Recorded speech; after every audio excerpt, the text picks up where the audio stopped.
ما دې په الله قسمی کې د پارټۍ یو مولا یا د پارټۍ یو لیډر پوهېږې په دې باندې یا د معاشري یو مشر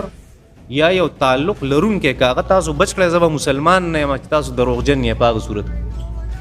په دروغ موي تباہ و برباد بشي نبی علیہ السلام فرمایل چې زما امت هر کار کولی شي منافقت دروغ او څه خیانت نشي کولی مطلب څه دی چې د دروغ او خیانت کې دا زما امتی نه دی ختم الله جل شانو څه فرمایي دویم عیب د منافقانو شو چې ولا يحرمون ما حرم الله ورسوله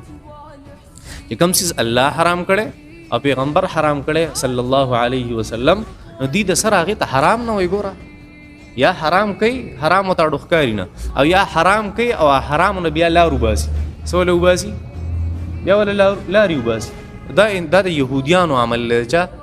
د هغې یهودیانو چې الله فرمایي قاتلو الذین د خلکو سره جنګ کې قتل کې چې پرې نه دی یا تی جزیه او ټیکس هلې هغه شی په مسلمانانو کې شروع عجیبه خبره نه ده حرام ورته حرام نه ښکاري یا حرام له ځان له لارې برابرې په دې څوک نشي الله جل شانو نه بخي ښه هسې خوړ تکاڼي مه چلوئ